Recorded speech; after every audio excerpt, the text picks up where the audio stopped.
আনিতা ভাবি আমার কানে আস্তে করে বলল, ভিতরে ঢুকাবে?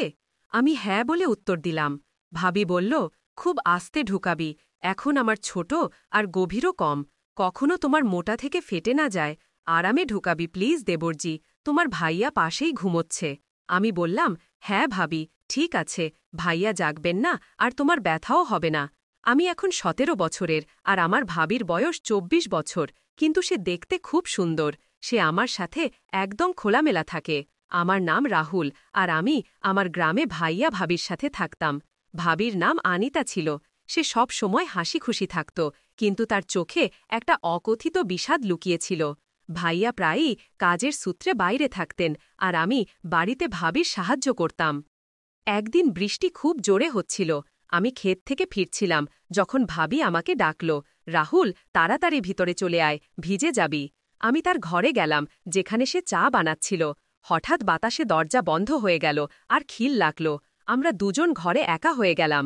আমি ঘাবড়ে গেলাম, কিন্তু ভাবি হেসে বলল, আরে ভয় পাস না, এই পুরনো দরজা, এখনই ঠিক করে দেব। সে আমার হাতে চায়ের কাপ দিল আর পাশে বসে গেল। তার চোখে কিছু বলার ছিল। রাহুল, সে আস্তে বলল, তুই জানিস তোমার ভাইয়ার আমার কোনো ফিকির নেই। আমি এখানে একা, কিন্তু তুই সবসময় আমার সাথে থাকে। তার কণ্ঠে ব্যথা ছিল আর চোখে ভেজা ভাব। আমি চুপ করে রইলাম। তারপর সে বলল, আজ তুই এখানে আছে, তাই মনে হয় কেউ আমার আছে। সেই মুহূর্তে কিছু অকথিত ছিল, না শব্দের দরকার ছিল, না কোনো তারা। আমরা দুজন চা খেলাম আর বৃষ্টির শব্দের মধ্যে একটা অদ্ভুত শান্তি ছিল। আমি দরজা ঠিক করলাম। সেই দিনের পর আনিতা ভাবি আর আমার মধ্যে একটা অকথিত সম্পর্ক তৈরি হয়ে গেল। দিনভর কাজের পর আমরা প্রায়ই রাতে ছাদে বসতাম, যেখানে তারা জ্বলত আর গ্রামের নিস্তব্ধতা আমাদের ঘিরে ধরত। এক রাতে যখন ভাইয়া আবার শহরে গিয়েছিলেন, ভাবি আমাকে ডাকল, রাহুল, আজ ছাদে চলো। তার কণ্ঠে একটা অদ্ভুত টান ছিল। আমি তার সাথে গেলাম। রাত গভীর ছিল, চাঁদের আলো চারদিকে ছড়িয়েছিল। ভাবি একটা পুরনো শাল পরেছিল আর তার চুল বাতাসে উঠছিল। আমরা চুপচাপ বসে রইলাম। তারপর ভাবি বলল, রাহুল, তোর কখনো কাউকে ভালো লেগেছে? আমি হতভম্ব হয়ে গেলাম। আমি বললাম, না ভাবি, শুধু বাড়ি আর তোমাদের ফিকির থাকে। সে হেসে আমার দিকে তাকিয়ে বলল, তুই খুব ভালো, হয়তো তাই তোর সাথে এত শান্তি পাই। সেই রাতে বাতাস ঠান্ডা ছিল আর ভাবি তার শালের এক কোণ আমার কাঁধে দিল। ঠান্ডা লাগবে তোকে, সে আস্তে বলল।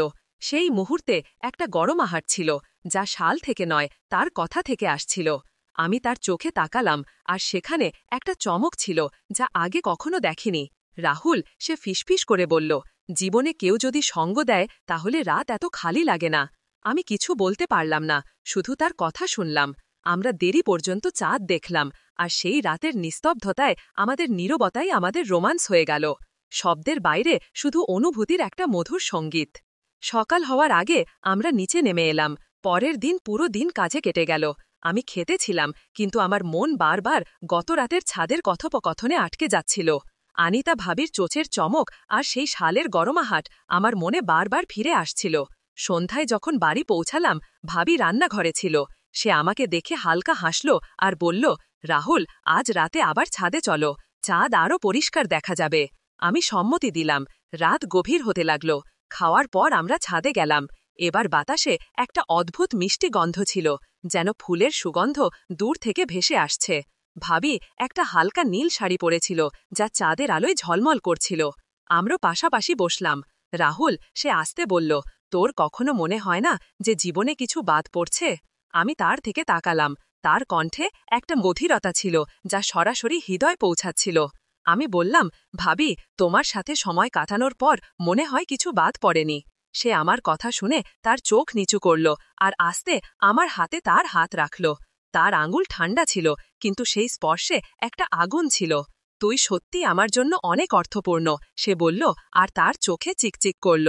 আমি স্তব্ধ হয়ে গেলাম, কিন্তু সেই মুহূর্তে কিছু বলার সাহস পেলাম না। তারপর ভাবি আমার আরও কাছে এলো। চাঁদের আলো তার মুখে পড়ছিল আর তার নিঃশ্বাস আমার মুখ স্পর্শ করছিল। রাহুল, যদি এই রাতটা আমাদের হতে পারে, তাহলে তুই কি আমার সাথে এটা কাটাবি? তার কণ্ঠে একটি প্রশ্ন ছিল, একটি আশা ছিল। আমি ধীরে ধীরে তার হাত ধরে বললাম, ভাবি, এই রাত তোমার আর আমি তোমার সঙ্গে আছি। সে রাতে আমরা বেশি কথা বলিনি, শুধু একে অপরের কাছাকাছি বসেছিলাম। হাত ধরে বাতাস আমাদের মধ্যে বইছিল, আর চাঁদ যেন আমাদের এই নীরব ভালোবাসার সাক্ষী হয়ে দাঁড়িয়েছিল। গত রাতের ঘটনার পর আনিতা ভাবি আর আমার মধ্যে কিছু বদলে গিয়েছিল।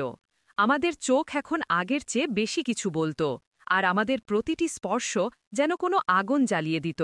সে রাতে যখন গ্রাম ঘুমিয়ে পড়েছিল, ভাবি আমাকে তার ঘরের কাছে ডাকলেন। রাহুল, আজ ছাদে নয়, এখানে থাকো, তিনি ধীরে ধীরে বললেন। তার কণ্ঠে এক ধরনের কাঁপুনি ছিল, যেন তিনি কিছু বলতে চাইছিলেন কিন্তু সংকোচ করছিলেন। আমি তার ঘরে গেলাম। একটি দ্বীপ জ্বলছিল, আর তার আলোয় ভাবির মুখ আরও সুন্দর দেখাচ্ছিল। তিনি দরজা বন্ধ করে আমার পাশে এসে দাঁড়ালেন। তোমার ভয় করছে না তো? তিনি জিজ্ঞাসা করলেন। তার চোখে ছিল শরারত আর ভয়ের মিশ্রণ। আমি বললাম, না ভাবি, তোমার সঙ্গে কোনো কিছুই ভুল মনে হয় না। তার শ্বাস দ্রুত হতে লাগল, আর তিনি আমার কাঁধে হাত রাখলেন। রাহুল, আমার মনে হয় তুমি আমাকে বোঝো। আমার প্রতিটি কথা, আমার প্রতিটি অভাব, তিনি বললেন। তারপর তিনি আরও কাছে এলেন। তার শাড়ির আঁচল একটু সরে গেল, আর দ্বীপের আলোয় তার কোমরের এক ঝলক দেখা গেল। আমার হৃদয় দ্রুত স্পন্দিত হতে লাগল। তিনি আমার মুখ তার হাতের মধ্যে নিয়ে ধীরে ধীরে বললেন, আমি আজ তোমার সঙ্গ চাই, পুরো সঙ্গ। তার কণ্ঠে এক ধরনের আকাঙ্ক্ষা ছিল, যা শব্দের চেয়েও বেশি তার শ্বাসে লুকিয়েছিল। আমি তার হাত ধরে তাকে আমার বাহুতে টেনে নিলাম। তার শরীর আমার বিপরীতে ছিল, আর সেই উষ্ণতায় এক ধরনের ঝড় উঠছিল। ভাবি, আমি তোমার জন্য আছি, আমি বললাম, আর আমরা দুজন একে অপরের চোখে ডুবে গেলাম। সেই মুহূর্তে কোনো শব্দ ছিল না, কোনো তাড়াহুড়ো ছিল না, শুধু এক গভীর অনুভূতি যা আমাদের শরীর ও আত্মাকে এক করছিল। সে রাতে আমরা একে অপরকে শুধু স্পর্শে নয়, হৃদয়ে অনুভব করলাম। তার প্রতিটি শ্বাস, প্রতিটি কম্পন আমার জন্য এক নতুন জগৎ ছিল। এটি শুধু শারীরিক ছিল না, এটি এক ধরনের অনুভূতি ছিল যা ভালোবাসা, আকাঙ্ক্ষা আর বিশ্বাসে গড়া। সকাল হওয়ার আগেই আমরা আলাদা হলাম, কিন্তু আমাদের চোখে সেই একই গভীরতা ছিল। সে রাতের পর আনিতা ভাবি আর আমার সম্পর্ক এক নতুন স্তরে পৌঁছেছিল। দিনের আলোয় আমরা সেই ভাই ভাবিই ছিলাম, যারা গ্রামের চোখে সাধারণ ছিল, কিন্তু রাতের নিস্তব্ধতায় আমাদের জগৎ বদলে যেত। পরের রাতে ভাবি আবার আমাকে তার ঘরে ডাকলেন। এবার তার চোখে এক ভিন্ন জ্যোতি ছিল, এক আত্মবিশ্বাস, এক অধীরতা। যখন আমি ভিতরে গেলাম, তিনি দরজা বন্ধ করে আমার পাশে এসে দাঁড়ালেন। রাহুল, তিনি ধীরে ধীরে বললেন, গত রাতের পর আমি ঘুমাতে পারিনি, তুমি আমার চিন্তায় ছিলে। তার কণ্ঠে এক ধরনের মোহ ছিল, যা আমার হৃদয়কে অস্থির করে তুলছিল। আমি তার দিকে তাকালাম, তার শাড়ি হালকা ছিল, আর দ্বীপের আলোয় তার শরীর এক রহস্যময় সৌন্দর্য নিয়ে হাজির ছিল। আমি তার হাত ধরে বললাম, ভাবি, তুমি আমার জন্য সব। তিনি আমার ঠোঁটে তার আঙুল রাখলেন আর বললেন, আজ শব্দ নয়, শুধু আমরা। তারপর তিনি আমাকে তার দিকে টেনে নিলেন। আমাদের শ্বাস একে অপরের সঙ্গে মিশে গেল, আর সেই মুহূর্তে সময় যেন অদৃশ্য হয়ে গেল। ভাবি তার শাড়ির আঁচল ধীরে ধীরে কাঁধ থেকে সরিয়ে দিলেন। তার চোখ আমার চোখে ছিল, যেন তিনি আমার কাছ থেকে কিছু চাইছিলেন। আমি তাকে আমার বাহুতে জড়িয়ে ধরলাম, আর তার উষ্ণতা আমার শরীরে এক শিহরণ সরিয়ে দিল। রাহুল, আমার মনে হয় আমি তোমার ছাড়া অসম্পূর্ণ, তিনি আমার কানে ফিসফিস করলেন। তার শ্বাসের উষ্ণতা আর তার কথার জাদু আমাকে মোহিত করছিল। আমরা বিছানায় বসলাম। আমি তার চুলে আঙুল বোলালাম, আর তিনি আমার বুকের সঙ্গে লেগে গেলেন। তার স্পর্শ, তার গন্ধ, সবকিছু আমার হুঁশ উড়িয়ে দিচ্ছিল। তুমি আমাকে সম্পূর্ণ করো, তিনি বললেন, আর ধীরে ধীরে আমার মুখ তার দিকে টেনে নিয়ে আমার কপালে চুমু দিলেন। সেই চুম্বনে ভালোবাসা ছিল, আকাঙ্ক্ষা ছিল, আর এক ধরনের ব্যাকুলতা, যা আমাদের দুজনকে একে অপরের মধ্যে হারিয়ে যেতে বাধ্য করছিল। সে রাতে আমাদের নৈকট্য শারীরিকের চেয়েও বেশি আত্মিক ছিল। প্রতিটি স্পর্শে এক প্রতিশ্রুতি ছিল, প্রতিটি শ্বাসে এক গল্প। আমরা একে অপরের এত কাছে ছিলাম যে আমাদের হৃদয় স্পন্দনও এক তালে চলছিল। এটি শুধু আবেগ ছিল না, এটি এক ধরনের মিলন ছিল যা আমাদের আত্মাকে যুক্ত করছিল। সকালের প্রথম আলোর সঙ্গে আমরা আলাদা হলাম, কিন্তু আমাদের চোখে সেই একই আগুন ছিল, সেই একই ভালোবাসা ছিল। ভাবি আমার হাত ধরে বললেন, আর এই রাতগুলোই আমার জীবন রাহুল, আর আমি মনে মনে শপথ নিয়েছিলাম যে আমি তাদের প্রতিটি রাতকে তাদের মতোই বিশেষ করে তুলব। প্রতিটি দিন যেতে যেতে অনিতা ভাবি আর আমার সম্পর্ক গভীর হতে থাকল। দিনে আমাদের কথোপকথন সাধারণ হতো, কিন্তু রাত হলেই আমরা এক অন্য জগতে হারিয়ে যেতাম যা শুধু আমাদেরই ছিল। পরের রাতে যখন গ্রামের নিস্তব্ধতা গভীর হয়ে এলো, ভাবি আমাকে আবার তার ঘরে ডাকলেন। এবার তার মুখে ছিল এক রহস্যময় হাসি, যেন সে কিছু নতুন বলতে চাইছে। আমি ভিতরে গেলাম। ঘরে শুধু একটি ছোট্ট প্রদীপ জ্বলছিল, আর তার মৃদু আলোয় ভাবি স্বপ্নের মতো দেখাচ্ছিল। সে লাল রঙের শাড়ি পরেছিল, যা তার ত্বকে ঝলমল করছিল। রাহুল, সে আমার দিকে এগিয়ে এসে বলল, আজ আমি তোমাকে কিছু দেখাতে চাই। তার কণ্ঠে ছিল এক মাদকতা, যা আমাকে তার দিকে টানছিল। সে আমার হাত ধরে আমাকে তার পাশে বসাল। তারপর আস্তে করে তার শাড়ির আঁচল সরিয়ে তার গলায় একটি ছোট তিল দেখাল। এটা আমার রহস্য, সে হেসে বলল। কখনো কেউ এত কাছ থেকে এটি দেখেনি। আমি তার সেই মাধুর্য আর সেই মুহূর্তের গভীরতায় হারিয়ে গেলাম। আমি আস্তে করে সেই তিল স্পর্শ করলাম, আর তার শ্বাস দ্রুত হয়ে উঠল। ভাবি, আমি বললাম, আপনি আমার জন্য এক ধাঁধা, যাকে আমি প্রতিটি মুহূর্তে সমাধান করতে চাই। সে আমার দিকে তাকাল, আর তার চোখে এক আগুন জ্বলে উঠল। সে আমার দিকে এগিয়ে এলো, এত কাছে যে তার শ্বাস আমার গায়ে লাগছিল। তাহলে আজ আমাকে সমাধান করে ফেলো, সে ফিসফিস করে বলল। আর সেই মুহূর্তে আমার ভিতরের সব সংকোচ গলে গেল। আমি তাকে আমার বাহুতে টেনে নিলাম। তার শরীর আমার গায়ে লেগেছিল, আর সেই উষ্ণতায় এক ঝড় উঠছিল। সে আমার কাঁধের কাছে ঠোঁট এনে বলল, রাহুল, আজ আমার মনে হচ্ছে আমি শুধু তোমার জন্যই তৈরি হয়েছি। তার কথায় আমার হৃদয় কেঁপে উঠল। আমি তার মুখ আমার হাতের মধ্যে নিয়ে ধীরে ধীরে তার চোখের দিকে তাকালাম।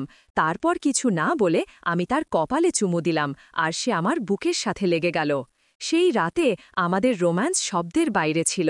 আমি তার চুলে হাত বুলালাম, তার কোমরে হাত ঘুরালাম, আর প্রতিটি স্পর্শে তার মোহ অনুভব করলাম। সে আমার কাঁধে মাথা রেখে বলল, তোমার স্পর্শে সেই জাদু আছে যা আমাকে বাঁচিয়ে রাখে। আমি তাকে আরও শক্ত করে জড়িয়ে ধরলাম, আর আমাদের শ্বাস একে অপরের মধ্যে মিশে গেল। আমরা বিছানায় শুয়ে পড়লাম, একে অপরের বাহুতে। তার আঙুলগুলো আমার বুকের ওপর নাচছিল, আর আমার হাত তার কাঁধ থেকে নিচে নামছিল। এটি শুধু শারীরিক ছিল না, এটি ছিল এক মিলন, যেখানে আমাদের আত্মা একে অপরের সাথে কথা বলছিল। রাহুল, আমাকে কখনো ছেড়ো না, সে বলল, আর তার চোখ থেকে এক ফোঁটা অশ্রু আমার হাতে পড়ল। আমি তা চুমু দিয়ে শুকিয়ে বললাম, আপনিই আমার দুনিয়া ভাবি। সেই রাত জুড়ে আমরা একে অপরের মধ্যে হারিয়েছিলাম। তারপর হোটেলের ম্যাসাজার এসে আমার ম্যাসাজ করতে শুরু করল। প্রথমে সে খুব আস্তে আস্তে ম্যাসাজ করছিল, এবং আমি বেশ আরাম পাচ্ছিলাম। কিন্তু কিছুক্ষণ পর সে তার হাত এগিয়ে নিয়ে গেল এবং আমার সেখানে স্পর্শ করল, আর আমি কিছু বলতেও পারলাম না। আমার নাম আরতি, এবং এটি আমার জীবনেরই গল্প। তাহলে শুরু করা যাক। আরতি হোটেলের রুমের দরজা খুলতেই শীতল হাওয়ায় তার চুল উড়তে লাগল। রুমটি পরিষ্কার ছিল, সাজানো ফুলে ভরা, এবং খুব দামি দেখাচ্ছিল। কিন্তু তার মুখে কোনো উৎসাহ ছিল না। সে তার বিয়ের 10ম বার্ষিকীতে একা এসেছিল, কারণ তার স্বামী এবারও ব্যবসায়িক সফরে ছিল। একদিন নিজের জন্য, সে নিজেকে বলল। আরতি দরজা বন্ধ করল, চপ্পল খুলে ফেলল, এবং ধীরে ধীরে ব্যাগ থেকে তার কাপড় বের করল। সে আয়নার সামনে দাঁড়াল, নিজেকে দেখল যেন বছরের পর বছর পর। ক্লান্তি তার চোখে স্পষ্ট ছিল, শুধু শারীরিক নয়, সেই সম্পর্কেরও, যেখানে সে প্রতিদিন কিছুটা করে কমে যাচ্ছিল। সে গরম পানি চালাল এবং ধীরে ধীরে তার কাপড় খুলতে শুরু করল।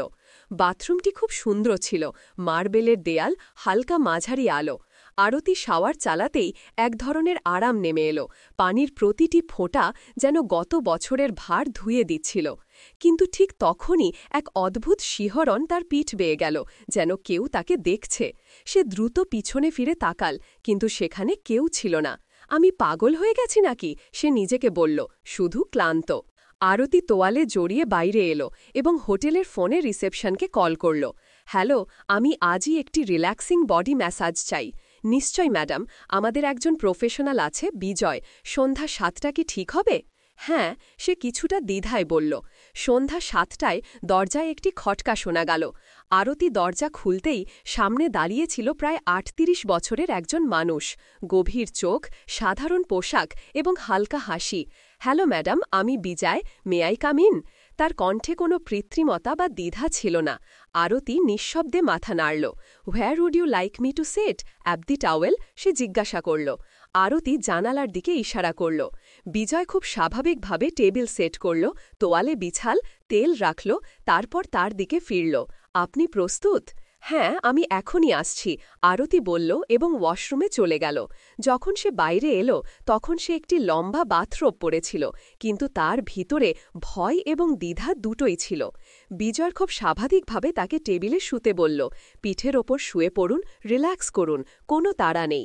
তার হাত আরতির কাঁধে পড়তেই সে এক মুহূর্তের জন্য চোখ বন্ধ করল। বিজয়ের স্পর্শ না খুব গভীর ছিল না খুব হালকা, সে জানত কিভাবে স্পর্শ শান্ত করে।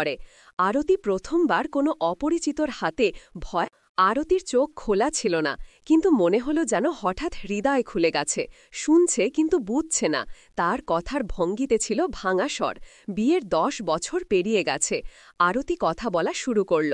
আগে মনে হতো আমি তারই পৃথিবী, তারপর ধীরে ধীরে আমি শুধু একটি দায়িত্বে পরিণত হলাম। প্রতিটি উৎসব, প্রতিটি আনন্দ শুধু রীতি হয়ে রইল। বিজয় কিছু বলল না, সে শুনছিল, যেন কেউ ফোঁটা ফোঁটা করে পড়া বৃষ্টিকে দেওয়ালের ভেতর পর্যন্ত অনুভব করছে। আমি ভেঙে পড়ছিলাম, আর সে কখনো দেখেও দেখল না। আরতির কণ্ঠ আস্তে হয়ে গিয়েছিল। বিজয় ধীরে তার হাতের তালু ধরল। তুমি ভাঙনি আরতি, শুধু ক্লান্ত হয়েছ। তার এই কথাগুলো যেন কাচের দেয়ালে আঘাত করল। আরতির চোখ থেকে অশ্রু গড়িয়ে পড়ল। কখনো কখনো শুধু কেউ শুনে দেয়, ছুঁয়ে দেয়, কিছু বলে না, শুধু ধরে রাখে, সে বলল। তাহলে আজ আমি ধরে রাখছি, বিজয় ধীরে বলল। সে কাছে এলো, তার পিঠের নিচে তোয়ালে ঠিক করল এবং মাথার নিচে একটি ছোট বালিশ রাখল।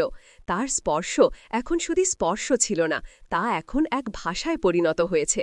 শব্দহীন আরতি টেবিলে ছিল, কিন্তু এখন তার চোখ খোলা। তুমি কি বিবাহিত? সে জিজ্ঞাসা করল। বিজয় হাসল। না, একটি সম্পর্ক ছিল খুব গভীর, কিন্তু তা শেষ হয়ে গেছে। কেন? আরতির চোখে কৌতূহল ছিল, কারণ ভালোবাসা যদি একতরফা হয় তা তালির মতো বাজে না, শুধু প্রতিধ্বনি করে। তার কথা আরতির হৃদয় স্পর্শ করল। কখনো ভেবেছ বিজয়? জিজ্ঞাসা করল। আমাদের মতো মানুষ যারা শুধু অন্যদের ঠিক করতে তৈরি, তাদেরকে ঠিক করে? আরতি প্রথমবার তার দিকে তাকাল, গভীরভাবে, হয়তো কেউ যে নিজেই ভাওনা। তাদের মধ্যে এখন কোনো দূরত্ব ছিল না, কোনো কৃত্রিম সংলাপ নয়, শুধু হৃদয়ের নৈকট্য এবং ভাঙা টুকরোগুলো একসাথে জোড়া লাগা। কি করা উচিত? বিজয় ধীরে জিজ্ঞাসা করল। আরতি, আপনি চাইলে আমি আবার কাল আসতে পারি, শুধু কিছু মুহূর্ত আপনাকে নিজের সাথে পরিচয় করিয়ে দিতে। আরতি মৃদুভাবে মাথা নাড়ল। তার চোখে প্রথমবার কিছুটা আশার আলো ছিল। পরের দিন দুপুর গড়িয়ে গিয়েছিল। আরতি বারান্দায় বসেছিল, হাতে চায়ের কাপ, কিন্তু আজ তার মন প্রথমবার কিছুটা হালকা লাগছিল। সুনীল আজও অফিস থেকে দেরি করে আসবে। বাড়িতে সেই পুরনো নিস্তব্ধতা, কিন্তু আজ সেই নিস্তব্ধতায় কোনো কষ্ট ছিল না। ফোনে একটি মেসেজ ছিল, যদি ঠিক মনে হয় তবে সন্ধ্যা 5টায় আসতে পারি। আরতি কিছু না ভেবেই শুধু লিখল, ঠিক আছে। বিজয় সময় মতো চলে এলো। আজ তার হাতে কোনো তেল বা ক্রিম ছিল না, শুধু একটি ডায়েরি এবং একটি হালকা হাসি। আজ মেসাজ নয়, আজ কথা বলবো, সে বলল। আরতি অবাক। কি নিয়ে? তোমার সম্পর্কে, সেই মেয়েটির সম্পর্কে, যে একদিন গান গাইত, যে কলেজে কবিতা লিখত। বিজার তার চোখের দিকে তাকাল। তোমার কি সেই মেয়েটি মনে আছে? আরতির গলা আটকে গেল। সে নিঃশবে মাথা নিচু করল। সেই মেয়েটি তো অনেক পেছনে পড়ে গেছে। তাহলে চলো তাকে ফিরিয়ে আনি। বিজয় ডায়েরি খুলল। প্রতিদিন শুধু একটি পাতা, তোমার জন্য লিখো, যা মনে আসে, ব্যথা, হাসি, রাগ, অভিযোগ, সব কিছু। আরতি ধীরে ডায়েরি স্পর্শ করল। এত বছর পর কেউ আমাকে আমারই নাম মনে করিয়ে দিচ্ছে। কারণ তোমার নাম আরতি, এবং আরতি কখনো নিভে যায় না, শুধু ম্লান হয়। বিজয় বলল। আমি চাই না তুমি আবার আসো, প্রতিদিন। আরতি বলল। আমাকে এখন নিজের সাথে লড়াই করতে হবে যতটা পারি। বিজয় হাসল। ঠিক আছে, কিন্তু যদি কখনো হারার ভয় হয়, এই ডায়েরি খুলে নিও। সে চলে গেল। আরতি অনেকক্ষণ দরজার দিকে তাকিয়ে রইল। আজ প্রথমবার সেই দরজা বোঝা মনে হল না। সেই রাতে আরতি ডায়েরির প্রথম পাতা খুলল, লিখল, আমি আরতি, এবং আমি আবার বাঁচতে চাই। আরতি এবং বিজয় আর কখনো দেখা করেনি, কিন্তু এখন আরতি প্রতিদিন নিজের ভেতর তাকায় এবং প্রতিবার একটি নতুন শক্তি পায়। কখনো কখনো জীবনে একজন অপরিচিত আসে, যে কিছু করে না, শুধু তোমাকে তোমার সাথে পরিচয় করিয়ে দেয়। তো বন্ধুরা, গল্পটি এখানেই শেষ হলো। আশা করি এটি তোমাদের ভালো লেগেছে। যদি গল্পটি পছন্দ হয়ে থাকে তবে এই ভিডিওটি একটি লাইক এবং আমাদের চ্যানেল সাবস্ক্রাইব করো। ধন্যবাদ।